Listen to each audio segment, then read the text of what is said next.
সুপ্রিয় দর্শক, আপনাদের আমন্ত্রণ জানাচ্ছি আমাদের আজকের live show live from Washington DC. Channel Washington বাংলার live show live from Washington DC এমন একটি তথ্যবহুল প্ল্যাটফর্ম যেখানে আমরা এন্টারপ্রেনারদের সাথে পরিচিত হবার পাশাপাশি stock market, real estate, legal sector সহ আরো অন্যান্য অনেক সেক্টর সম্পর্কে জানতে পারবো। এই শোতে বরাবরের মতো আছি আমি সাথী। আজ আমরা দেরি না করেই চলে যাব এমন ২ জন মানুষের কাছে, যারা বাচ্চা শিশুদের জন্য কোডিং শেখানোর কাজ করে থাকেন। আমি ওয়েলকাম জানাচ্ছি mister Mohammad Abu Obaid, founder of HappyCoders এবং Mohammad Ariful Islam, co-founder of HappyCoders. Let's welcome MD Abu Obaid and MD Ariful Islam. ধন্যবাদ আপনাকে। শুভ সকাল, কেমন আছেন আপনারা? Thanks for having us. আমরা ভালো আছি, আপনি ভালো আছেন? জি, এবং আপনাদেরকে অনেক ধন্যবাদ। কারণ আমি জানি যে এখন ক্যালিফোর্নিয়াতে অনেক সকাল, একদমই ভোর ৬টা ৭টা বাজে। তো আজকে কেমন আছেন আপনারা সবাই? হ্যাঁ, আমরা ভালো আছি। California weather is getting better. So it's a good news for us. What about Arif? আমি তো ঢাকা থেকে সংযুক্ত হয়েছি। আমাদের এখানে এখন সবকিছু স্বাভাবিক আর কি। তো এই প্রোগ্রামে এসে আমার খুব ভালো লাগছে। আমার মনে হয় যে আমরা সামনের যে সময়টা এখানে থাকবো, আমরা নিজেদের মধ্যে এক্সচেঞ্জ ভিউ করতে পারবো। জি। আপনাদের কাছে শুরুতেই জানতে চাই, HappyCoders এর সূচনা কিভাবে হয়েছিল? কখন হয়েছিল? কি বিষয় মাথায় রেখে HappyCoders এর শুরু এবং এই নামটি কেন HappyCoders? আচ্ছা, আমি এই প্রশ্নটা নিতে পারি। HappyCoders নামের পিছনে একটা উদ্দেশ্য আছে। আচ্ছা, আমি একটু শুরুর গল্পটা বলি। সেটা হচ্ছে যে কেন আমরা বাচ্চাদের কোডিং শেখানো এই এন্টারপ্রেনারশিপ এই জার্নিটাতে উৎসাহিত হলাম। এর পেছনে কয়েকটা কারণ আছে। একটা কারণ হচ্ছে যে আমার নিজের ২ টো বাচ্চা আছে। আমার ছেলে he goes to grade 6. So এখনকার বাচ্চাদের যেটা হয় যে আপনারা নিজেদের বাচ্চাদের দিকে হয়তো খেয়াল করবেন যে তারা অনেক বেশি স্ক্রিনে সময় কাটায়। হয় তারা ইউটিউব দেখে অথবা তারা কোনো গেম খেলে, কিছু একটা করে। বেশিরভাগ সময় তারা স্ক্রিনের দিকে তারা বেশি অ্যাট্রাক্টেড। সো একটা সময় আমার ছেলে যখন গ্রেড 3 তে ছিল, এই সময় আমার মনে হলো যে আচ্ছা ওকে একটু অন্য কিছু করতে, একটা ভালো কিছু করার জন্য একটু ট্রাই করে দেখি যে ওকে স্ক্রিন থেকে একটু দূরে সরানো যায় কিনা। হ্যাঁ, তো এজন্য ওকে আমি একটা লোকাল একটা কোডিং স্কুল ছিল না ঠিক, ওরা হচ্ছে যে একটা সামার প্রোগ্রাম ছিল যেখানে তারা বাচ্চাদের কিছু অ্যাপ ডেভেলপমেন্ট শেখাতো। তো ওখানে আমি ওকে ভর্তি করে দিই এবং আমি খেয়াল করলাম যে যেহেতু এই অ্যাপ ডেভেলপমেন্ট অনেক ইন্টারেক্টিভ, এখানে অনেক ধরনের অ্যানিমেশন শিখতে পারে বাচ্চারা। দেখলাম যে ও ব্যাপারটা খুব মজা পাচ্ছে। তো দেখলাম যে এখানে সে স্ক্রিন টাইমে অনেক টাইমটাকে ওয়েস্ট করতো। ওই টাইমটাতে সে তখন কোনো কিছু একটা লার্নিং এর কাজে লাগাচ্ছে, যেটা ভবিষ্যতে হয়তো তার জন্য কাজে লাগবে। সো ইনিশিয়ালি এই আইডিয়াটা আমার মাথায় আসে। আরেকটা জিনিস আমি খেয়াল করলাম যে ইউএসএ তে এখানে বাচ্চাদের এই অপরচুনিটিটা আছে যে তাদেরকে স্কুলে কোডিং শেখানো হয়। এখানে অনেক অর্গানাইজেশন আছে যারা বাচ্চাদের স্কুলে শেখায়। বাট আমাদের বাংলাদেশের বাচ্চাদের জন্য এই ধরনের কোনো অপরচুনিটি নাই। এর বাইরে আরেকটা জিনিস আমাকে স্ট্রাইক করে, আমি যখন ফেসবুকে কাজ করতাম, I got the opportunity to work with some very young people, very talented people, যারা kind of second generation American. So ওরা খুবই স্মার্ট এবং তারা কোডিং তারা এত ভালো পারে, আমি মাঝে মধ্যে অবাক হয়ে যেতাম যে তোমরা এত ভালো কিভাবে পারো। তো ওদের সাথে আমি যখন কথা বললাম তখন আমি দেখলাম যে তাদের সবার পিছনে একটা স্টোরি আছে যেটা সবার জন্য সত্যি। সেটা হচ্ছে যে তারা অনেক ছোটবেলা থেকেই কোডিং শিখতো। হয়তো গ্রেড 5 বা গ্রেড 6 বা গ্রেড 4 থেকেই তারা কোডিং শিখতো। সো তাদের ভিতরে এই বেসটা তৈরি হয়ে গেছে অনেক আগে থেকে। সো যখন তারা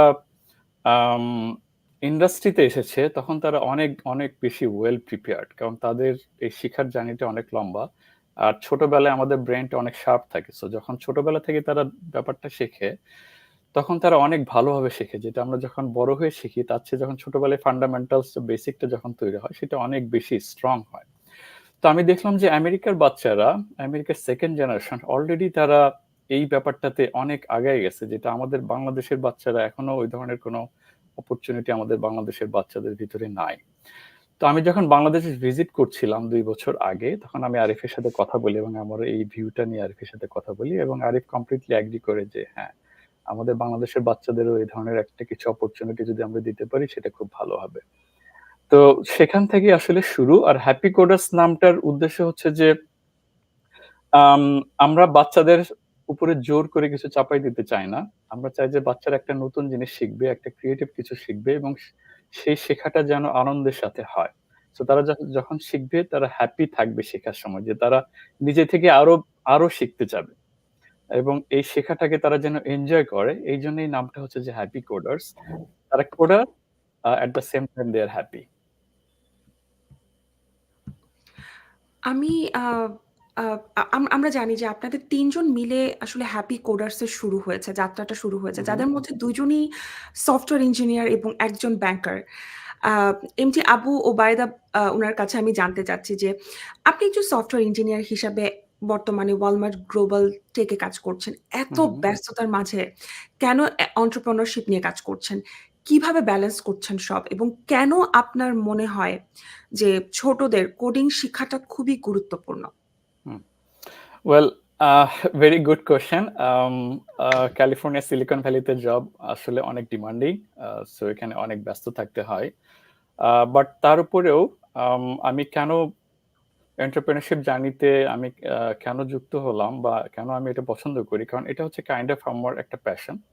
আম জব করি কারণ এটা ফ্যামিলির জন্য দরকার। বাট আমার প্যাশন হচ্ছে যে আ এন্টারপ্রেনারশিপ। আর বাচ্চাদের নিয়ে এবং স্পেশালি এডটেক সেক্টরে কাজ করতে আমার অনেক ভালো লাগে। আমার আরো একটা এডটেক রিলেটেড আরেকটা উদ্যোগ আছে। হয়তো সেটা নিয়ে আমরা কথা বলব। বাট আম এডুকেশন রিলেটেড যেকোনো কিছু নিয়ে কাজ করতে আমার অনেক ভালো লাগে। আর কিভাবে টাইম ম্যানেজ করি? আম আমরা আমাদের যে ৩ জন ফাউন্ডার আছে, আমরা আমাদের ভিতরে কাজটা ভাগ করে নিয়েছি। যেমন আমরা যে ২ জন সফটওয়্যার ইঞ্জিনিয়ার যারা সফটওয়্যার নিয়ে কাজ করি, তারা আমরা মোটামুটি কোর্স তৈরি করা, সিলেবাস তৈরি করা, আমাদের যারা ইন্সট্রাক্টর আছে তাদেরকে ট্রেন আপ করা, তারা ঠিকঠাক মতো আমাদের স্টুডেন্টদেরকে ঠিকঠাক মতো পড়ানো হচ্ছে কিনা, আমাদের স্টুডেন্টরা হ্যাপি কিনা, এই জিনিসগুলো আমরা ২ জন দেখে থাকি। আম কোর্স ম্যাটেরিয়ালস তৈরি করি। বাট এই কাজগুলো আমরা যখন করি, যখন আমরা অফিস থেকে আসি, অফিস থেকে আসার পরে আমরা কিছু ওখানে টাইম দেই। আর মোস্ট অফ দ্যা টাইম যেটা দেখা যায় যে আমরা উইকেন্ডে আমরা হয়তো কিছু টাইম আমরা অন্য জায়গা থেকে কাট করতে হয়। এটা সত্য।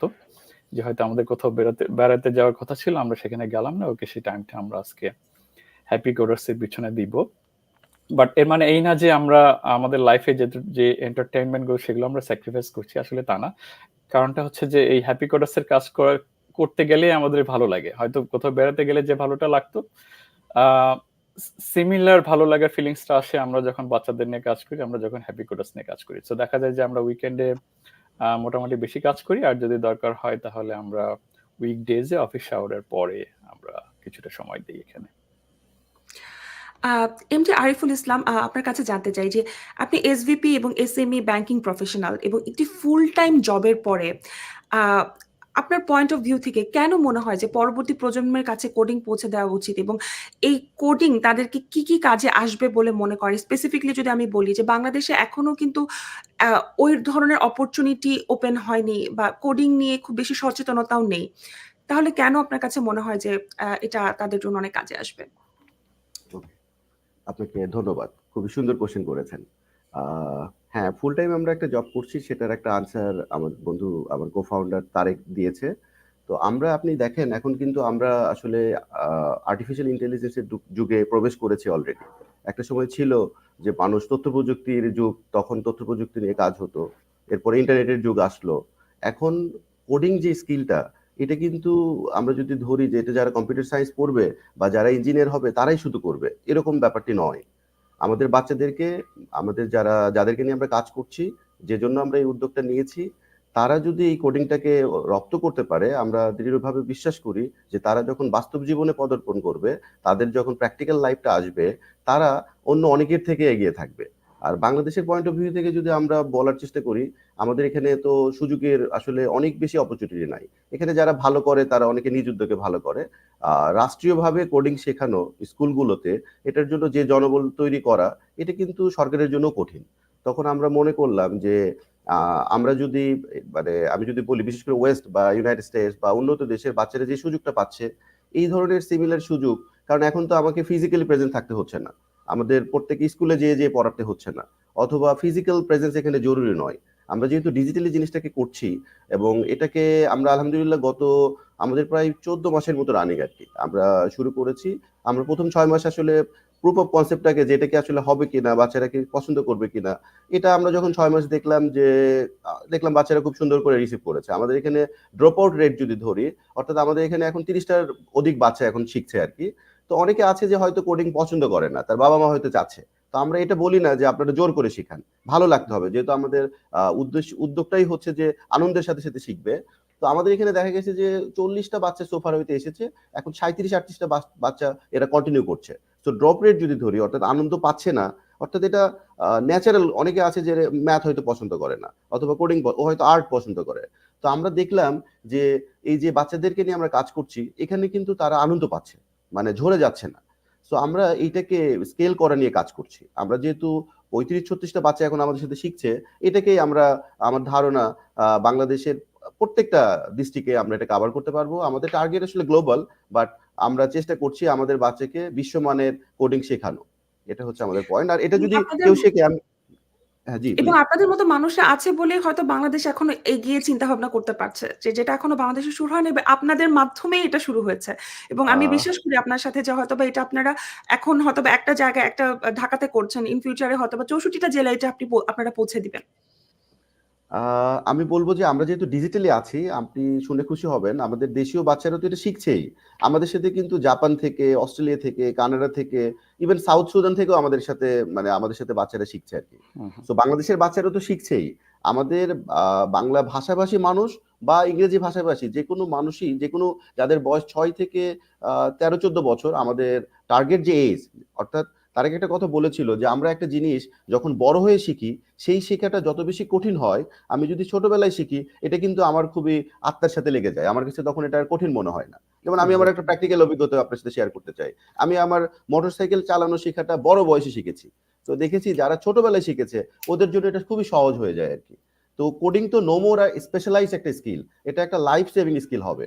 অর্থাৎ যে প্রফেশনে যাক না কেন, এই কোডিং এর জ্ঞান যদি থাকে তাহলে সে ভালো প্রবলেম সলভার হবে।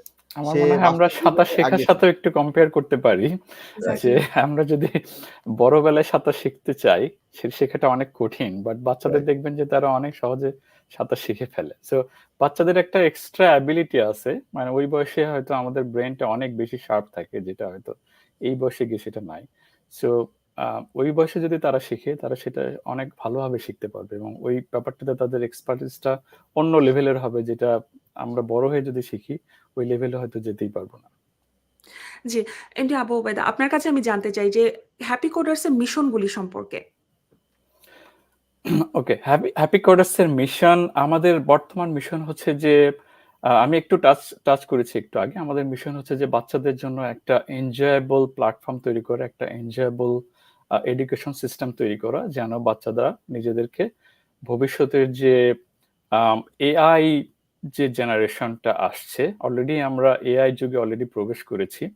ভবিষ্যতে আগামী 10-15 ইয়ার্স, মেবি 25 ইয়ার্স, এটা এআই ডমিনেন্ট একটা জেনারেশন হবে। সো আমাদের মিশন হচ্ছে যে বাচ্চাদেরকে এই যে ভবিষ্যতের যে এআই ডমিনেন্ট যে একটা যুগ আসছে, তাদের জন্য তাদেরকে রেডি করা, এবং এই রেডিটা যেন তারা বাধ্য হয়ে না করে, তাদেরকে ওই প্ল্যাটফর্মটা দেওয়া, ওই সুযোগটা দেওয়া, যেন তারা আনন্দের সাথে কোডিং শিখতে পারে এবং নিজেদেরকে এই কম্পিউটেশনাল যে টেকনোলজিটা আছে, এই টেকনোলজিটা যেন তারা নিজেদেরকে প্রস্তুত করতে পারে তাদের ভবিষ্যৎ লাইফের জন্য।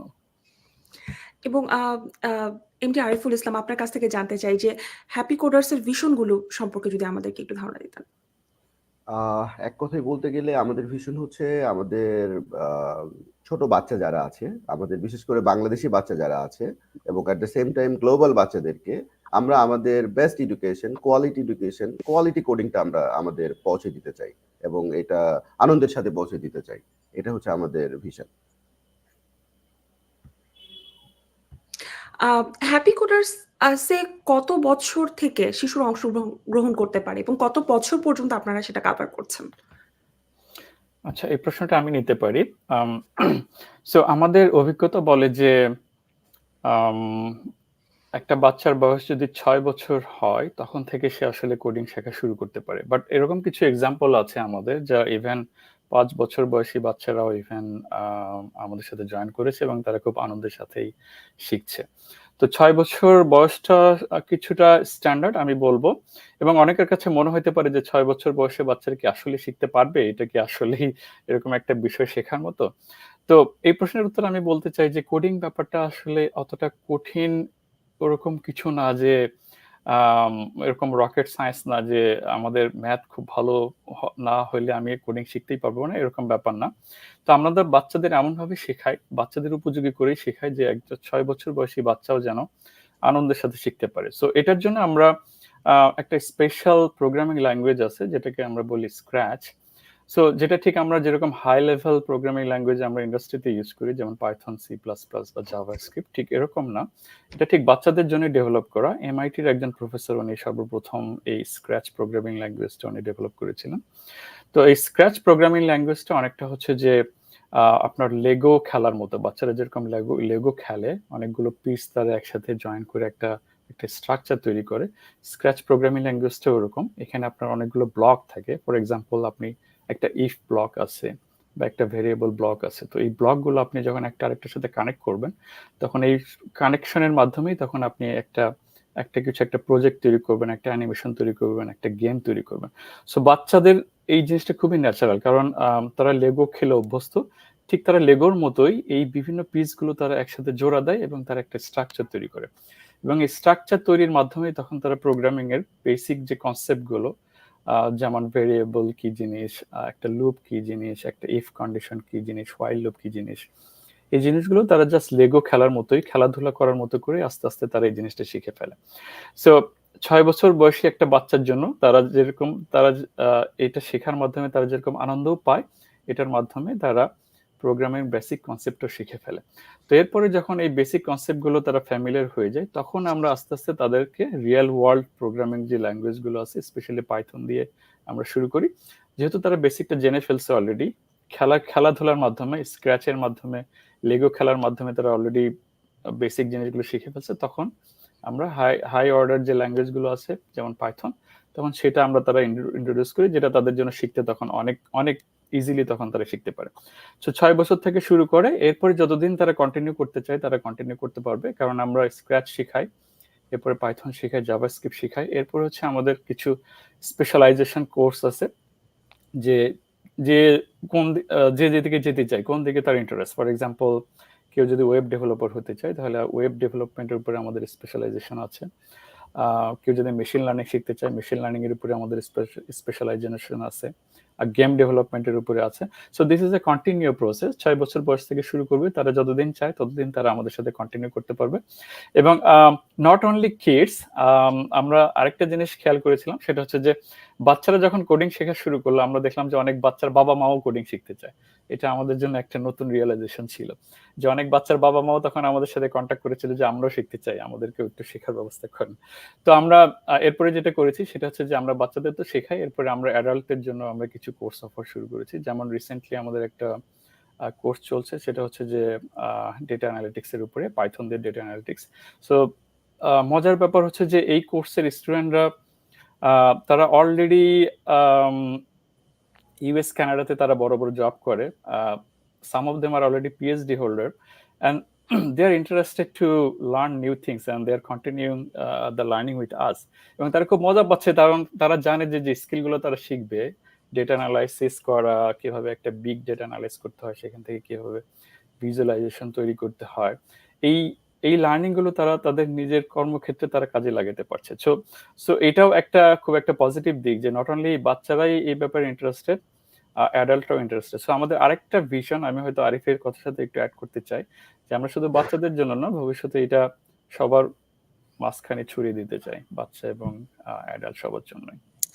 খুবই ভালো উদ্যোগ, এটা আমি বলবো। এবং এমডি আরিফুল ইসলাম, আপনার কাছ থেকে জানতে চাই যে হ্যাপি কোডার্স এর মতো একটি প্ল্যাটফর্ম তৈরি করতে অনেক সময়ের পাশাপাশি ফান্ডিং এরও কিন্তু প্রয়োজন, এবং কি আপনারা কি সরকারিভাবে কোনো সহায়তা পেয়েছেন? আ নাকি এখনো সেলফ ফান্ডিং এই চলছে? আহ সত্যি কথা বলতে কি আমি ১ম ৬ মাস আমরা তো চেষ্টা করেছি যে জিনিসটা আসলে মানে আমরা যা চিন্তা করছি এটা কি মার্কেট এটা অ্যাকসেপ্ট করবে কিনা। তো আমরা যখন দেখলাম যে এটা ওয়েল অ্যাকসেপ্টেড এবং এটা বড় হচ্ছে, তখন আমরা এখন পর্যন্ত আমাদের যে নিড আমরা এখনো সেলফ ফান্ডিং এই এটা চলছে এবং আমরা তো সাস্টেইনেবিলিটি কে ১ম এ মানে মেইন ফোকাস দিয়েছি। যে ধরেন আ কারো কাছ থেকে ফান্ড নেওয়া, সেটা সরকার হোক বা কোনো ব্যক্তি খাত থেকে হোক, এটা আমরা আগে চেষ্টা করেছি যে আমাদের নিজস্ব অর্থায়নেই এই পর্যন্ত এসেছে এবং আমরা ভবিষ্যতে আমরা যেভাবে প্ল্যান করছি, আমাদের যখন প্রয়োজন হবে তখন আমরা অবশ্যই ফান্ডিং এর দিকে যাব। বাট এখন পর্যন্ত আমরা যেটা দেখছি এটা সেলফ ফাইন্যান্সিং এবং আপনি জেনে খুশি হবেন আমাদের যে এই উদ্যোগটা ১ম ৬ মাস থেকে এখন ১৪ মাস রানিং আমরা কিন্তু মানে ব্রেক ইভেন এ রান করছি। অর্থাৎ আমাদের নিজস্ব পয়সা এখানে অনেক বেশি মানে ব্যবহার করতে হচ্ছে না। সো আমরা স্লোলি সাস্টেইনেবলি বড় হচ্ছি আরকি। তো আমাদের এখানে মানে আমাদের পরিকল্পনা আছে। আমাদের যদি এক্সপানশন এ আমাদের নিজস্ব তহবিল যদি পর্যাপ্ত না হয়, তখন আমরা সরকারি বা বেসরকারিভাবে ফান্ডিং এর দিকে প্রয়োজন হলে যাব। বাট এখন পর্যন্ত আমরা এটা ফিল করছি না। আমরা সাস্টেইনেবলি বড় হচ্ছি, আগাচ্ছি। ধন্যবাদ আপনাকে। এবং হ্যাপি কোডার্স এর ভবিষ্যৎ পরিকল্পনা সম্পর্কে আসলে জানতে চাচ্ছি যে আপনারা হ্যাপি কোডার্সটাকে কোথায় দেখতে চাচ্ছেন? আজ থেকে ৫ বছর পরে, ১০ বছর পরে আপনাদের প্ল্যান কি হ্যাপি কোডার্স নিয়ে? আচ্ছা। আমাদের অনেক বড় প্ল্যান। যেকোনো টেক কোম্পানি বা স্টার্টআপের জন্য আ ইউনিকর্ন হওয়াটাই হয়তো সবার মাথায় থাকে। বাট আমরা যদি ইউনিকর্ন হতে নাও পারি, আমাদের উদ্দেশ্য হচ্ছে যে এটা সারা পৃথিবীতে ছড়ায় দেওয়া। আমরা বাংলাদেশি স্টুডেন্টদেরকে আমরা এই অপরচুনিটি দিচ্ছি। বাট এরকম আরো অনেক আন্ডার ডেভেলপড কান্ট্রি আছে সারা পৃথিবীতে এবং সারা পৃথিবীর আরো অনেক বাচ্চাও আছে যারা এই অপরচুনিটিটা পেলে তারা তাদের জন্য তাদের ভবিষ্যৎটা আরো ভালো হইতে পারে। সো আমাদের উদ্দেশ্য হচ্ছে যে বাংলাদেশি বাচ্চাদেরকে আমরা ফোকাস করে শুরু করেছি। আমরা বাংলাদেশে তো এই কোয়ালিটি এডুকেশন প্রোভাইড করতে চাই, that is our number 1 objective. But আমাদের লং টার্ম অবজেক্টিভ হচ্ছে যে এই উদ্যোগটাকে সারা পৃথিবীতে ছড়াই দেওয়া। আরিফ অলরেডি একটু আগে শেয়ার করেছে যে অলরেডি আমাদের 7 কান্ট্রিজ থেকে আমাদের স্টুডেন্টরা জয়েন করে, আমাদের ক্লাসে জয়েন করে, including south Sudan, Japan, Australia, UAE, US, Canada তো আছেই। সো 7টা দেশে অলরেডি আমরা স্টুডেন্ট পাচ্ছি 7টা দেশ থেকে। বাট আমাদের উদ্দেশ্য হচ্ছে যে এটাকে লং টার্ম ভিশন হচ্ছে যে এটাকে আরো অনেক বেশি আরো অনেক দেশে এটাকে ছড়াই দেওয়া এবং যদি সম্ভব হয় এটাকে একটা ইউনিকর্নে কনভার্ট করা। সেটা খুবই long term highly ambitious vision. But সেটা যদি নাও হয় আমরা চাই যে কাছাকাছি যেতে। এই যে ভবিষ্যৎ পরিকল্পনা সম্পর্কে আমরা জানতে পারলাম। একটু জাস্ট এভাবে যদি জিজ্ঞাসা করি যে কোনো কিছু তৈরি করতে নিলে কিন্তু অনেক স্ট্রাগল এর প্রয়োজন হয় বা চ্যালেঞ্জিং সিচুয়েশন আসে। স্পেসিফিকলি আমি বলব এশিয়ান কান্ট্রি গুলিতে যখনই কোনো নতুন উদ্যোগ নেওয়া হয় তখন দেখা যায় যে অনেক চ্যালেঞ্জিং সিচুয়েশন আসে। আমরা উপরিচাপ বলতে পারি। তো এই ধরনের চ্যালেঞ্জিং সিচুয়েশন আপনারা কিভাবে মোকাবেলা করতে পারবেন বলে মনে করেন? কারণ দেখা গিয়েছে যে ২ জনই হয়তোবা আপনারা অন্য দেশে রয়েছেন, যুক্তরাষ্ট্রে রয়েছেন। ওই ওই জায়গাতে থেকে যে সিচুয়েশনটা মানে হ্যান্ডেল করা, আমি যদি ভাইয়ার কথাই বলি, আ আ ইম আরিফুল ইসলাম ভাইয়ের কথাই বলি। সিচুয়েশন গুলা হ্যান্ডেল করার জন্য যে মানসিক শক্তি কিংবা এটা নিয়ে ধরে রাখতেই হবে, এই ব্যাপারগুলো আপনারা কিভাবে চিন্তা করছেন? আচ্ছা আমি একটু ১ম এ বলি। তারপরে তারেক আবু ওবাইদা এড করলে ও এড করবে। এবং চ্যালেঞ্জ কিন্তু মানে পার্ট অফ লাইফ। আপনি যেটাই করেন না কেন সেখানে চ্যালেঞ্জ থাকবে। তো চ্যালেঞ্জ অতিক্রম করার একটা বড় বৈশিষ্ট্য হচ্ছে আপনার মনোবল শক্ত থাকতে হবে এবং কোলাবোরেট করার ক্যাপাসিটি থাকতে হবে। তো আমরা যে চ্যালেঞ্জগুলো ইনিশিয়াল ডেইজ এ আমরা মানে ফেস করেছি সেগুলো কিন্তু এখন নেই। এখন আবার আমাদের সামনে অন্য চ্যালেঞ্জ আছে। তো আমরা যেকোনো চ্যালেঞ্জ আসলে আমাদের উইকলি মিটিং হয়। আমরা নিজেদের মধ্যে পরামর্শ করি। আমরা অনেক সময় সাপোর্ট নিই। যেই জিনিসগুলো আমাদের ক্যাপাসিটির মধ্যে নেই সেগুলো আমরা বাইরে থেকে সলভ করি। আর নিজেরা কোলাবোরেট করে আমাদের যে এক্সপার্টিজ আছে আমরা স্বাভাবিকভাবে যেকোনো প্রবলেম আসলে সেই প্রবলেমের সবকিছু অ্যানালিসিস করে সেটার বেস্ট সলিউশন যেটা হবে সেটাই আমরা প্রয়োগ করি। সো আমরা এই জিনিসটাকে স্ট্রাকচার করা নিয়ে এখন বর্তমানে যে চ্যালেঞ্জ, আমরা যেহেতু ৩ জন ৩ জায়গায় অবস্থান করি, আমাদের কিছু কর্মীও আছে। আমরা নিজেদের মধ্যে কোলাবোরেট করে পজিটিভ এনার্জি আনার চেষ্টা করছি, সিনার্জি আনার চেষ্টা করছি। আ আমার দিক থেকে এটাই। তারেক? হ্যাঁ, আমি যদি কিছু অ্যাড করতে চাই এখানে, চ্যালেঞ্জের কথা বললেন সাথী আপু। আমরা মনে করি যে যদি কোনো একটা উদ্যোগে, কোনো একটা স্টার্টআপে যদি চ্যালেঞ্জ না থাকে তাহলে সেটা স্টার্টআপ হিসেবে ধরা যায় না। তখন সেটাকে একটা নরমাল বিজনেস হিসেবে ধরা যায়। সো সো কোনো একটা স্টার্টআপে যদি চ্যালেঞ্জ অনেক বেশি থাকে তার মানে এখানে এন্ট্রি ব্যারিয়ারটাও বেশি, তাই না? সো সেখানে আমরা কিছু কম্পিটিটিভ অ্যাডভান্টেজ পাই যদি আমরা কোনো একটা চ্যালেঞ্জিং জায়গাটা নিয়ে কাজ করি। সো এটা ডেফিনেটলি একটা পজিটিভ সাইন। আর কিভাবে আমরা চ্যালেঞ্জগুলো মোকাবেলা করি? সো একটা স্টার্টআপের জন্ম থেকে যখন স্টার্টআপ রান করতে থাকে বিভিন্ন ধরনের চ্যালেঞ্জ থাকে এবং চ্যালেঞ্জগুলো সবসময় একরকম থাকবে সেরকমও না। যেরকম ইনিশিয়ালি আমাদের চ্যালেঞ্জ ছিল যে আমরা আসলেই বাচ্চাদেরকে আসলে আমরা যেভাবে চাচ্ছি সেভাবে পড়াইতে পারছি কিনা, তাদেরকে সেই কোয়ালিটি এডুকেশনটা দিতে পারছি কিনা। সো এই জন্য আমরা যেটা করেছিলাম যে আমরা যেহেতু আমি এবং আমার আরেকজন ফাউন্ডার আমরা দুজনেই সিলিকন ভ্যালিতে এখানে জব করি। সো আমাদের লং এক্সপিরিয়েন্স আছে এবং এখানে আমরা সব সফটওয়্যার ইঞ্জিনিয়ার, কোডার, প্রোগ্রামার যারা ভালো ভালো তাদের সাথে আমাদের মেশার সুযোগ হয়েছে। তো তাদের কাছ থেকেও আমরা লার্ন করি, আমরা বিভিন্ন জায়গা থেকে লার্ন করি এবং লার্নিংটা আমরা চাই যে আমাদের যে লার্নটা করলাম বিভিন্ন জায়গা থেকে এরপরে সেটার উপরে বেস করে আমরা বেস্ট পসিবল সলিউশনটা আমরা বের করার ট্রাই করি এবং সেই বেস্ট পসিবল সলিউশন আমরা নিজেরা আলাপ করি, আমরা কোলাবোরেট করি এবং দেন আমরা ওই বেস্ট পসিবল সলিউশনটা অ্যাপ্লাই করি এবং আমরা তখন আমাদের যারা ইউজার বলতে আমাদের যারা স্টুডেন্ট এবং প্যারেন্টস তাদের কাছ থেকে ফিডব্যাক নেই। আমার মনে হয় ফিডব্যাকটা একটা খুবই ভাইটাল পার্ট যে আমরা যে কাজটা করতে চাচ্ছি সেই কাজটা ঠিকঠাক মতো করতে পারছি কিনা। সো আমরা রেগুলারলি আমাদের প্যারেন্টসদের কাছ থেকে ফিডব্যাক নিই এবং এই ফিডব্যাকের উপরে বেস করে আমরা আমাদের কোর্সটা অ্যাডজাস্ট করি, আমরা আমাদের ডিরেকশনটা অ্যাডজাস্ট করি এবং এতে করে দেখা যাচ্ছে যে আমরা প্যারেন্টসদের যে তাদের যে চাওয়া থাকে সেই চাওয়া অনুযায়ী এবং আমরা স্টুডেন্টদের কাছ থেকে ফিডব্যাক নিই, ফিডব্যাক স্টুডেন্টরা যেভাবে চায় সেভাবে তখন আমরা আমাদের কোর্সটাকে একটু হলেও অ্যাডজাস্ট করি, আমরা নতুন নতুন জিনিস নিয়ে আসি। এভাবে আমরা ইনিশিয়াল যে চ্যালেঞ্জগুলো ছিল সেগুলোকে ওভারকাম করেছি। এই জন্য আমাদের ড্রপ রেট আসলে অলমোস্ট 0। সো এখন নেক্সট চ্যালেঞ্জ হচ্ছে আমরা পুরো জিনিসটাকে কিভাবে আরো বেশি স্ট্রাকচার করতে পারি এবং পুরো জিনিসটাকে কিভাবে আরো স্কেল আপ করতে পারি এবং আমরা সিমিলার অ্যাপ্রোচ নিচ্ছি, আমরা আমাদের লার্নিং গুলো এখানে কাজে লাগানোর ট্রাই করছি। আমাদের যেহেতু লং এক্সপিরিয়েন্স আছে, সো আমাদের এক্সপিরিয়েন্স গুলো আমরা কাজে লাগাবো, আমরা কোলাবোরেট করব এবং আমরা বেস্ট পসিবল যে সলিউশন গুলো সেগুলো আমরা একসাথে ব্রেনস্টর্মিং করবো এবং সেখান থেকে বেস্ট পসিবল সলিউশনটা আমরা অ্যাপ্লাই করার ট্রাই করবো। ওবায়দা ভাই, আপনার কাছ থেকে জানতে চাচ্ছি যে আপনি গ্র্যাজুয়েট স্টুডেন্টদেরকে দের হায়ার স্টাডি প্রিপারেশনে সাহায্য করে থাকেন এবং আপনার একটা হায়ার স্টাডি প্রেপ নামে একটা অনলাইন প্ল্যাটফর্ম আছে যার মাধ্যমে অনেক স্টুডেন্টকে আপনি সাহায্য করছেন। এই প্ল্যাটফর্মটি সম্পর্কে জানতে চাই এবং এটার সাথে একটু জুড়িয়ে দিতে চাই যে রিভিউ বাংলা নামের একটি প্ল্যাটফর্ম আছে আপনার। তো ওই প্ল্যাটফর্মটি নিয়েও জানতে চাই, একটু যদি আমাদেরকে সংক্ষেপে দুটি আচ্ছা, ওকে, আমি একটু ব্রিফলি বলবো। হায়ার স্টাডি প্রেপ, আমি একটু আগে বলেছিলাম যে আমার এডটেক সেক্টর, এডুকেশন সেক্টর নিয়ে কাজ করতে আমার খুবই ভালো লাগে। সো হায়ার স্টাডি প্রেপ আমার প্রথম দিককার একটা উদ্যোগগুলোর মধ্যে একটা, যেটা এখনো কন্টিনিউ করছে। সো আমি যখন ইউএসএ তে মাস্টার্স করতে আসি, আমি I faced a lot of challenges at that time. It was 2013। যাই হোক, তখন ইনফরমেশন এত বেশি অ্যাভেলেবল ছিল না এখন যতটা অ্যাভেলেবল। সো আমি যে স্ট্রাগল গুলো ফেস করেছিলাম, আমি চাইছিলাম যে আমাদের বাংলাদেশি স্টুডেন্ট যারা হায়ার এডুকেশনে আসতে চায়, মাস্টার্স বা পিএইচডি, তারা যেন এত বেশি স্ট্রাগল তাদেরকে ফেস করতে না হয়। আমি যখন ইউএসএ তে আসলাম তখন দেখলাম যে এখানে বাংলাদেশের বাইরে অন্যান্য আমাদের পাশের দেশ থেকে অনেক অনেক বেশি স্টুডেন্ট। এমন না যে তারা আমাদের চেয়ে অনেক বেশি ট্যালেন্টেড, হ্যাঁ, হয়তো ট্যালেন্টের লেভেল চিন্তা করলে আমাদের স্টুডেন্ট, আমাদের পাশের দেশের স্টুডেন্ট বা চায়না থেকে যে স্টুডেন্ট আসে, আমাদের ট্যালেন্ট লেভেল হয়তো সমান বা একটু কম বেশি হইতে পারে, কিন্তু তাদের এসব দেশ থেকে অনেক বেশি স্টুডেন্ট আছে কারণ তাদের ইনফরমেশন গুলো তাদের কাছে অনেক বেশি অ্যাভেলেবল এবং তারা অনেক সুযোগ সুবিধা পেয়ে থাকে। তাদের হয়তো কেউ সিনিয়র, কেউ হয়তো আগে এসেছে, তাদের কাছ থেকে তাদের জানার সুযোগ থাকে। বাট আমাদের বাংলাদেশি স্টুডেন্টদের জন্য তখনও এরকম কিছু ছিল না।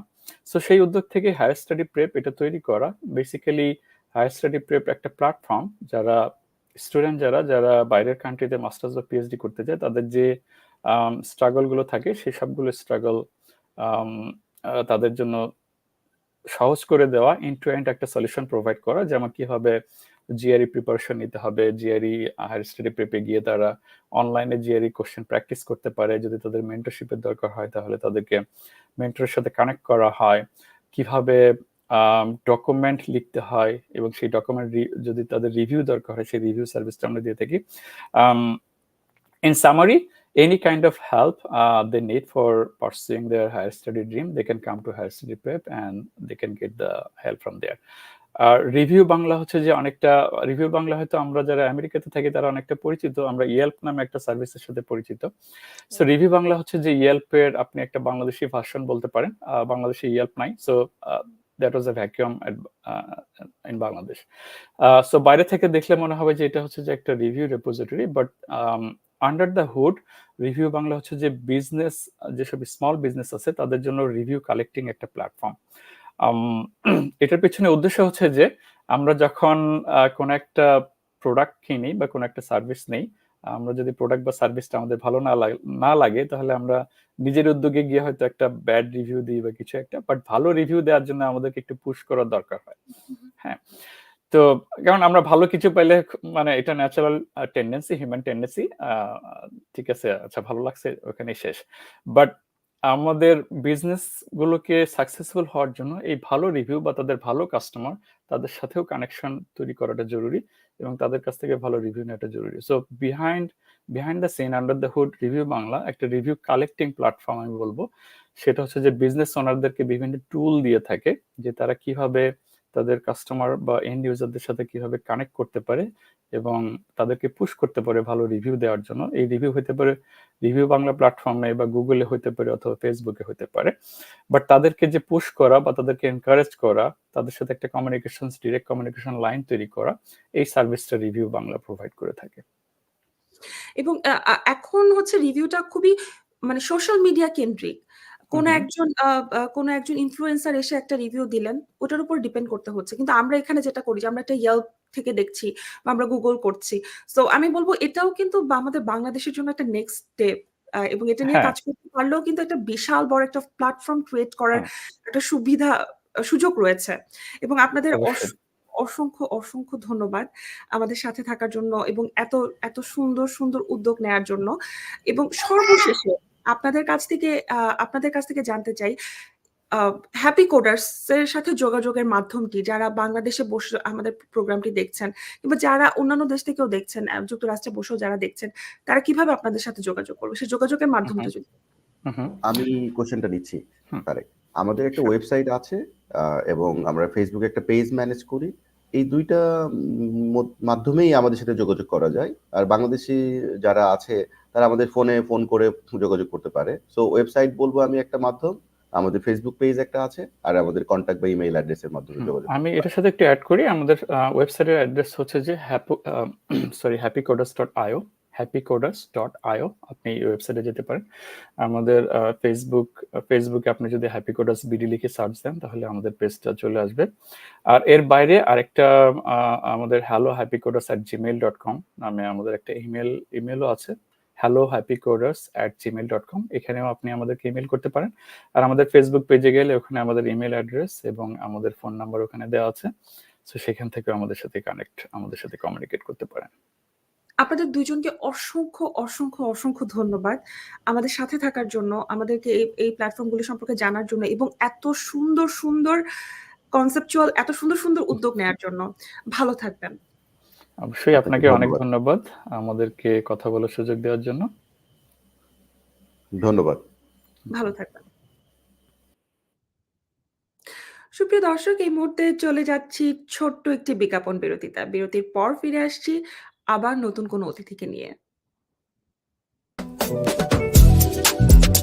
আটলান্টিক থেকে প্রশান্ত মহাসাগর পর্যন্ত সুবিস্তৃত এক দেশ। আছে শত ইমিগ্রেশন কোর্ট, আছে আইস ডিটেনশন ফ্যাসিলিটি,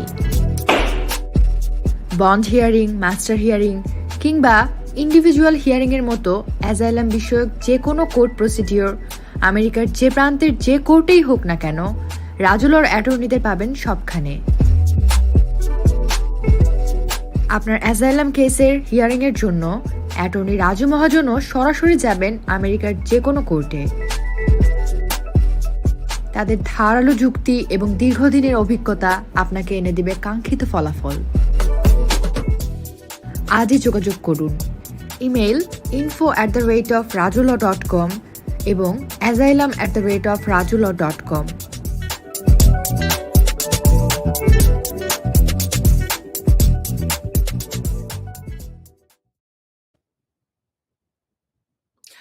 সুপ্রিয় দর্শক, বিরতির পর আপনাদের সকলকে স্বাগত জানাচ্ছি আমাদের শো লাইভ ফ্রম ওয়াশিংটন ডিসিতে। এবং আজকে আমাদের পরবর্তী অতিথি এমন একজন যিনি বই নিয়ে কাজ করছেন। আমি ওয়েলকাম জানাচ্ছি ওনার অফ কাহানি বুকস, রায়ানা কাজী।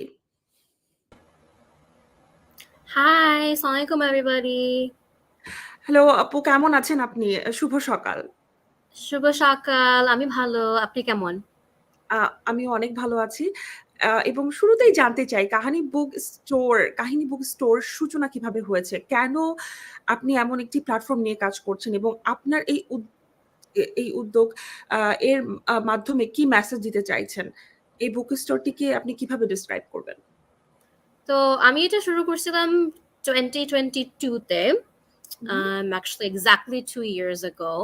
তো আমি এটা শুরু করছিলাম বিকজ আমি ছোটবেলা থেকে অলওয়েজ বই পড়া পছন্দ করি।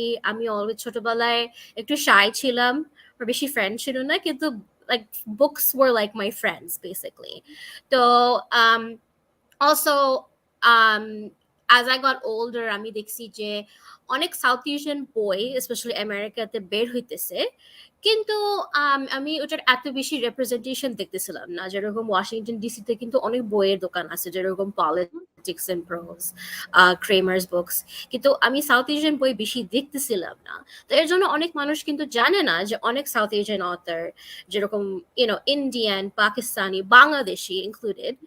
Even though I'll be honest with you, I think Bangladeshi representation arektu beshi darkar, but I can get into that in a little bit. But I'm seeing a lot of that, কিন্তু আমি ওটা representation দেখতেছি না। তো এর জন্য আমি একটা প্ল্যাটফর্ম ক্রিয়েট করতে চাইছি যে এই অফারগুলি যেন মানে একটা অ্যাটেনশন পায়, স্পটলাইট পায়, আর ওদেরকে আমি হেল্প করতে পারি। কারণ অথরদের একটা, লেখক আই গেস ইন বাংলা যেটা বলে, ওদের একটা one of the biggest challenges that they have is যে ওদের ওই কানেকশন গুলি নাই, ওই মার্কেটিং নাই। তো এমনিতে তারা বেশি টাকা they don't make that much money to begin with, so they need that help. So আমার প্ল্যাটফর্মটা ওই হেল্পটাই প্রোভাইড করে ওদেরকে, and it's just been a very fulfilling experience for me.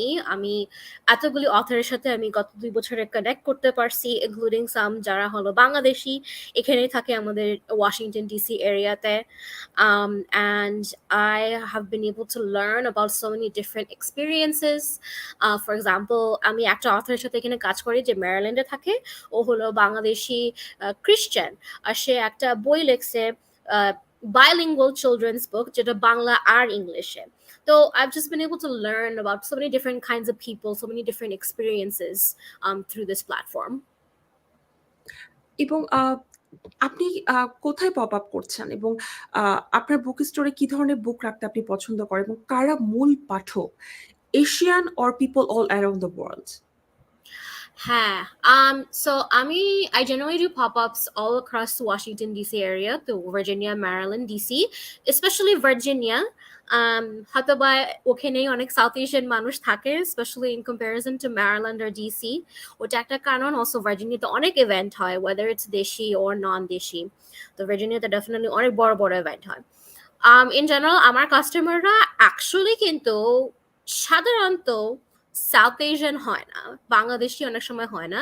আমার কাস্টমাররা কিন্তু অ্যাকচুয়ালি সাদা বা এশিয়ান বা অন্য কালচারের হয়। এটা খুবই ইন্টারেস্টিং আমার কাছে কেন জানি মনে হয়, অ্যাটলিস্ট আমার এক্সপিরিয়েন্সে এটা কেন হয়, বিকজ তারা হলো খুব ইন্টারেস্টেড জানার জন্য যে what is south Asian culture, what is Indian culture, what is Bangladeshi culture. And it's very inspiring that they want to know more, but sometimes I wish that I had some more South Asian or Bangladeshi customers, especially generally যে বইগুলি আমি রাখি, আমি বাচ্চাদের অনেক বই রাখি আমি, কারণ আমি খেয়াল করছি যে অনেক মানুষরা বাচ্চাদের বই খুব খুঁজে, অ্যান্ড স্পেশালি তারা আজকাল ডাইভার্স বা অন্য কালচারের বই, স্পেসিফিক্যালি বাচ্চাদের বই, ওটা তারা খুব খুঁজে, বিকজ তারা তাদের বাচ্চাদেরকে শিখাইতে চায় যে অন্য কালচারদের ব্যাপারে, বা that the world is much bigger than you and your view of the world, that there's a lot of other ways of life out there. So ওই বাচ্চাদের বই অনেক রাখা হয়, অ্যাডাল্ট বই রাখি, কিন্তু বাচ্চাদের বই আমার সবচেয়ে বেশি সেল হয়। আপনার কথা শুনেই মনে হচ্ছিল যে আপনি বলছিলেন যে আপনার মানে এশিয়ান বা হচ্ছে অন্যান্য কালচারের ক্লায়েন্টরাই বেশি। কিন্তু আপনি কিন্তু একজন বাঙালি, যদি আমি এভাবে বলি। তাহলে সেক্ষেত্রে আপনার কাছে কেন মনে হয় যে this is not the first time যে আমি শুনছি কারো কাছ থেকে এরকম কিছু। বাট এরকম কেন মনে হয় যে সাপোর্ট আপনার কাছে কি মনে হয়েছে কখনো যে সাপোর্ট আপনি আপনার কমিউনিটি থেকে পাওয়া উচিত, সেখান থেকে হয়তোবা আপনি এখনো পিছিয়ে আছেন, কিংবা এরকম কি কখনো মনে হয়েছে? হ্যাঁ, মাঝে, মাঝে এরকম মনে হয়। Yeah, I'm Bangladeshi American. I was born and raised in the US. আমার মা-বাপ হলো বাংলাদেশ থেকে। My dad is from Dhaka, my mom is from Noakhali. So, Bangladesh runs through my veins. I learned Bangla when I was a kid. Bangla school gesi ami. So I'm very in tune with Bangla culture. Um, I have a lot of আমার অনেক theory আছে যে এটা কেন হয়। হয়তোবা এটা আমি একটা বলতে পারি যে আমার কাছে কেন জানি মনে হয় যে স্পেশালি আমাদের কালচারে না লেখাপড়া মানে লেখাপড়া করা মানে কলেজে যাও, মাস্টার্স করো, পিএইচডি করো, we're a culture that really teaches you to be educated, which is a good thing, it's not a bad thing. But আমার কাছে কেন জানি মনে হয় যে এটার কারণে হয়তো বা some people become very adverse to reading. They don't enjoy reading as much because ওদের মাইন্ডে reading হচ্ছে পড়াশোনা. It's not supposed to be fun. So I think that that's one reason that I have noticed that sometimes আমি এত বেশি support পাই না from a South Asian community. But I will say যে আমার যে I have a really big Instagram following. So ওখানে কিন্তু আমার বেশিরভাগ South Asian followers. So it's interesting, আমার যারা কিনে আমার থেকে তারা হলো নন সাউথ এশিয়ান, কিন্তু আমার ফলোয়ার্সরা হলো south Asian. So it's an interesting dichotomy, I guess. But yeah, that's my analysis. Is and I hope that changes. I hope people can find more joy in just reading for fun. যেহেতু আপনি একজন non profit professional, এই non profit organisation manage করা challenging অবশ্যই। কিভাবে এই চ্যালেঞ্জগুলোকে আপনি overcome করছেন? হ্যাঁ, well, actually, আমি non-profit professional. আমি আমার day job actually, but Kahini books হলো it is a for-profit organization. But regardless, I can speak to as a non-profit professional in my day job.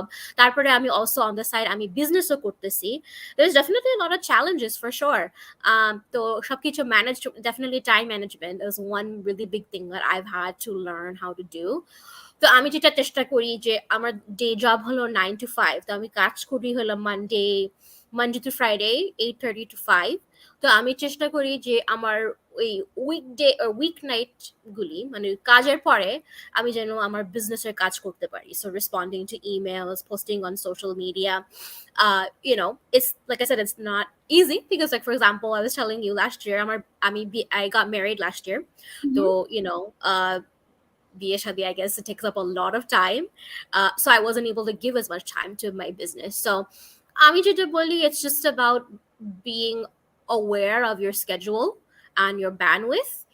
And for example, আমি যদি না করতে পারি কয়েকটা সপ্তাহের জন্য, I just try to be very honest. আমার ক্লায়েন্টদের সাথে আমি বলি যে আমি এখন অনেক ব্যস্ত, আমি এখন করতে পারবো না, but I'll get back to you in a couple of weeks. So it's just really about being transparent and managing your time. For sure, to balance everything. কাহিনী বুকের কনসেপ্ট এবং মেকানিজম সম্পর্কে যদি আমাদেরকে জানাতেন। Yeah, so I guess the concept is that basically এটা হলো pop-up. The pop-up হচ্ছে basically যেরকম এখানে ভার্জিনিয়াতে specially there's a lot of different festivals. তা আমাদের যেরকম বাঙালি মেলা হয়, just like that, there's different festivals for different cultures, for different opportunities. So ওখানে গিয়ে আমি basically stall করি. So just like you see the stalls at all the Bangali melas, just like that, I'm a stall, I'm a table at all these festivals. ওখানে আমি set up করি, আমার বইগুলি ওখানে বিক্রি করি। আমার কাছে একটা Square আছে, which is like which is the digital payment system. তো মানুষ ওখানে আমার বই দেখতে পারে, আমাকে অনেক কিছু জিজ্ঞেস করতে পারে। আমার অনেক কাস্টমার আমাকে রেকমেন্ডেশনের জন্য জিজ্ঞেস করে। So it's just a way to really give people the opportunity to see my books in person.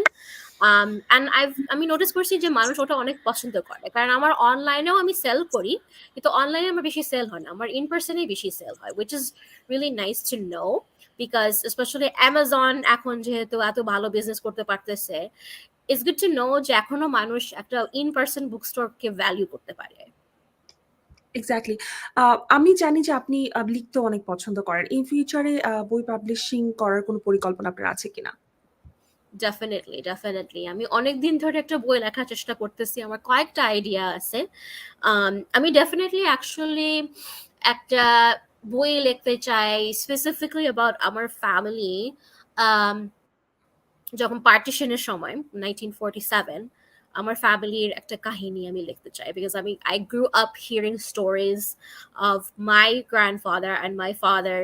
Actually, my father wasn't born at that time, but my grandfather, during the partition of India and Pakistan, যেটা আমার ফ্যামিলির সাথে যেটা হয়েছিল, I really want to write a book about a fictional book about this, because I think that especially যারা হলো এখানে born আমার মতন, even people who are born in Bangladesh, তারা হয়তো অনেক কিছু তারা জানে না about that time period, and আমাদের ফ্যামিলিতেই অনেক সময় there are a lot of stories যেটা they get passed on and you hear about, and it's fascinating to me. About that time is very fascinating to me, about what happened, and all the suffering and also the moments of humanity that happened at that time.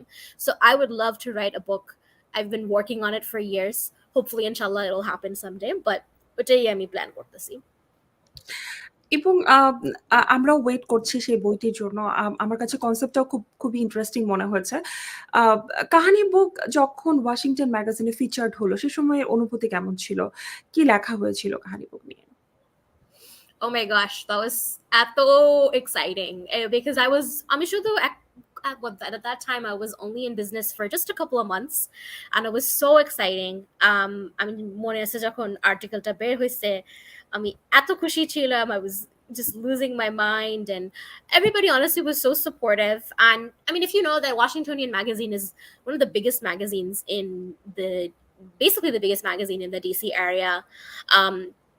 It's one of the J magazine, অনেক businesses ওখানে featured হয় যারা খুব বড় বড়। তো আমার কাছে I was very humble. আমি খুবই হাম্বল ছিলাম যে আমার মতন একটা ছোট্ট বিজনেস যেটা মাত্র শুরু করছিলাম আমি 2022 তে, এটা ফিচার্ড হয়েছে এত বড় বড় বিজনেসের সাথে। So yeah, I was very excited. I was so happy about that, and I hope that I continue to be featured in there and just continue to grow ওখান থেকে। এবং এটাও হচ্ছে আমাদের জন্য আমি বলব যে আমরা যারা বাংলাদেশিরা আছি, আমাদের জন্য ডেফিনিটলি এটা খুবই ইন্সপায়ারিং অবশ্যই। এবং এই ধরনের কাহানি বুকের নিয়ে যেহেতু নতুন বছর অলরেডি শুরু হয়ে গেছে, 1 মাস শেষও হয়ে গেছে, 1-1.5 মাস শেষও হয়ে গেছে। তো সেই ক্ষেত্রে কাহানি বুকের নতুন বছরে কি স্টেপ নিবে, কি উদ্যোগ নিবে নিতে যাচ্ছে? হ্যাঁ, like I said last year, আমি যেহেতু আমার বিয়ে হইতেছিল, I was kind of slow in terms of doing a lot of events. But this year, I'm really trying to get back into অনেক physically being there for events, অনেক pop-ups করতে চাচ্ছি আমি। অনেক না, I really want to go back to the ones that really আমার ওখানে একটা customer base আছে। So for example, আমি যেটা প্রত্যেক বছর যেটা আমি করি হলো there's an Asian festival on Main that happens in Fairfax, Virginia. এখানে অনেক মানুষ আসে. I think I want to say it's around 20,000 to 30,000 people ওই ফেস্টিভ্যালে আসে। তো ওখানে I have been doing that festival since 2022. তো ওখানেও আমি থাকবো এই বছর। তারপরে এটা হলো ফেয়ারফ্যাক্স ভার্জিনিয়াতে। তারপর আরেকটা ফেস্টিভ্যাল হয়, ওটা হলো আলেকজান্ড্রিয়া ভার্জিনিয়াতে, ওটার নাম হলো around the world cultural festival. তো এখানে বিভিন্ন কালচারের performances, stalls, different vendors ওখানে থাকে। এটা হলো একেবারে ওল্ড টাউন পানির পাশে basically. And so it's a beautiful event, so I'll be there as well. And then I will also, not confirmed yet, but I'll most likely be at the Gaithersburg Book Festival. ওখানে একটা বুক festival হয় ম্যারিল্যান্ডে, তো ওখানেও আমি থাকবো। তো এই বড় বড় ইভেন্টগুলি আমি আবার করতে চাচ্ছি। অ্যান্ড আমি অলসো অনেক রিসেন্টলি নতুন বই অ্যাড করছি। I've added a couple of children's books. আমার ওয়েবসাইটে থাকবে ওগুলি। অ্যান্ড আমি জাস্ট আরো বই অ্যাড করার চেষ্টা করতেছি। আরো অথরদের সাথে কানেক্ট করার চেষ্টা করতেছি। আর যেই ইভেন্টগুলি আমি করি আমি চেষ্টা করতেছি ওখানে আরো ভালো করার জন্য, আরো বই আনার জন্য, and just connect with more people. এ ধরনের প্ল্যাটফর্মের জন্য কিন্তু খুব ভালো পাঠক হতে হয়। প্রতিটা বই সম্পর্কে অনেক কিছু জানতে হয়। আপনি এই ব্যাপারগুলো এবং আপনার ক্রেতাদের সাথে যে একটি সাইকোলজিক্যাল কানেকশন সেটাও ক্রিয়েট করতে হয়। এবং আমরা জানি আপনি একজন লেখকও লিখতেও পছন্দ করেন। আমি যেটা জানতে চাচ্ছি যে ফ্রিল্যান্সার লেখক বলতে আসলে কি বোঝায়? এবং আম আ আপনি আপনি নিজেকে পাঠক হিসাবে কত দিবেন এবং লেখক হিসাবে কত মার্ক করবেন? So I think with freelance writer basically is so આજકાલ there's a lot of companies যে they can't hire like a writer full time because you have to give them benefits. There's a lot of different things that come with that. The freelance basically it's kind of like a contract. So you just write one article for them, they pay you for that, and they publish that. তো এটা এখন একটা খুবই ভালো, in my opinion, খুবই ভালো method হয়ে গেছে that people can get writing experience, but they don't necessarily have to make it their entire career. তো আমি যেরকম for example last year, like I said, last year was my wedding year. So I was writing a blog series, basically just entirely about my wedding. আমি আমার বিয়ের সমস্ত কিছু এখানে লিখছি, কি কি হয়েছে না হয়েছে, what were my struggles, কি কি পছন্দ করছি আমি, কি কি পছন্দ করি নাই, এগুলি নিয়ে আমি সব লিখছি. And that blog series actually ended up becoming like having quite a bit of a following, and মানুষ জানতে চাইছে যে what is happening in this. And আমি যেটা অলওয়েজ চেষ্টা করি আমার রাইটিং এ, আমি অলওয়েজ চেষ্টা করি just to be honest as much as I can and real, because that's just who আমি ওরকমই মানুষ. I like to be authentic, I like to be honest, and that's what I try to do in my writing. I try to do that in my business. I try to, just like you said, আমি একটা connection তৈরি করি আমার কাস্টমারদের সাথে, really, because I think that যারা হলো বই পছন্দ করে না, they're just the most interesting people. They ওদের এত emotional depth আছে, they feel very passionately about things. So I love connecting with my authors, and it's the same thing for me as a writer. I love connecting with my readers. Exactly. কাহানি বুকের future planning কি? ভবিষ্যৎ পরিকল্পনা কি? এবং আরেকটা প্রশ্ন আমি সাথে জুড়ে দিতে চাই, যদিও দুটো ২ ধরনের প্রশ্ন।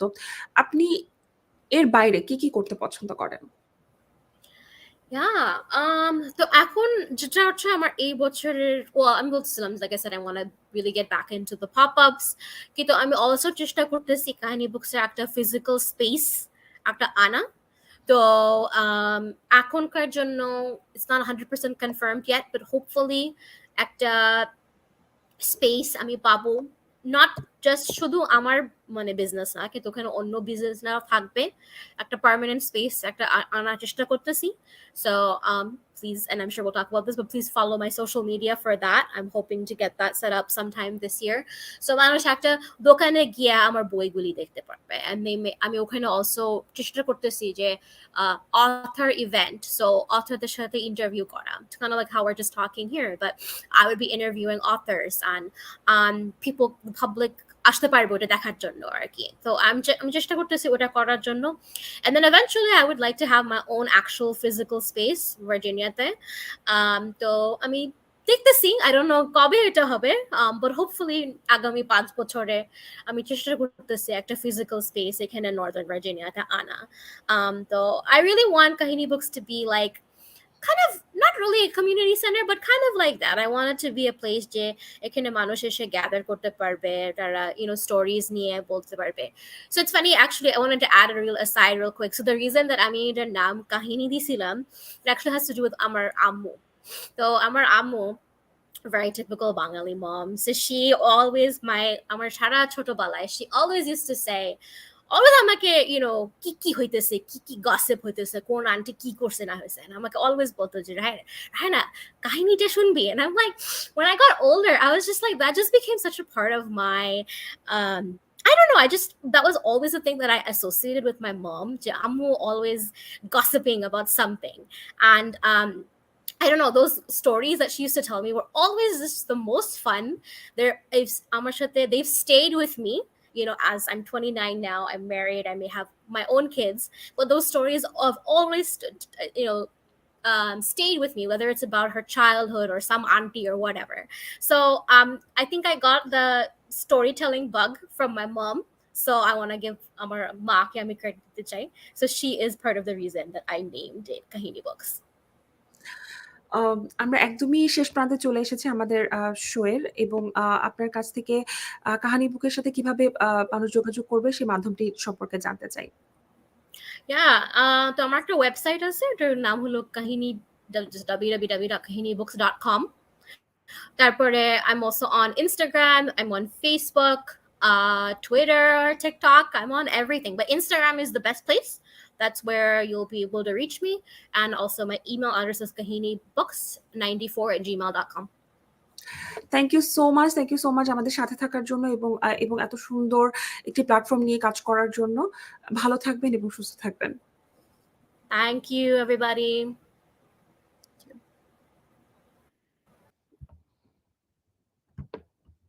দর্শক, আজকের মতো শেষ করছি আমাদের এই পর্ব। দেখা হবে আবারও পরের অনুষ্ঠানে। সেই পর্যন্ত সবাই ভালো থাকুন, সুস্থ থাকুন। ধন্যবাদ সবাইকে।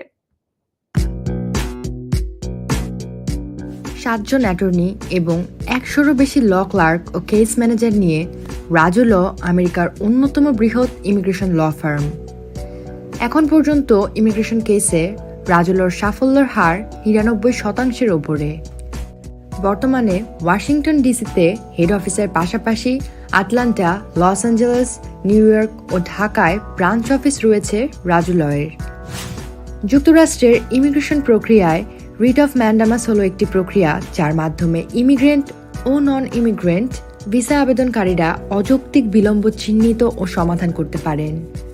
সহজ করে বললে, কারো ইমিগ্রেশন আবেদন যদি দীর্ঘদিন ইউএসসিআইএস বা অ্যাম্বাসিতে অপেক্ষমান থাকে, তাহলে রিট অফ ম্যান্ডামাস করে দ্রুত ইন্টারভিউয়ের তারিখ পাওয়া সম্ভব। রিট অফ ম্যান্ডামাস এবং যে কোনো বৈধ ইমিগ্রেশন বিষয়ক সেবা পেতে স্ক্রিনে দেখানো ঠিকানা এবং ফোন নম্বরগুলিতে যোগাযোগ করতে পারেন। এছাড়াও ইমেল করতে পারেন info@rajulaw.com এ। যুক্তরাষ্ট্রে ইমিগ্রেশন সংক্রান্ত যে কোনো সহায়তা এবং পরামর্শের জন্য আপনার বিশ্বস্ত ঠিকানা রাজু ল।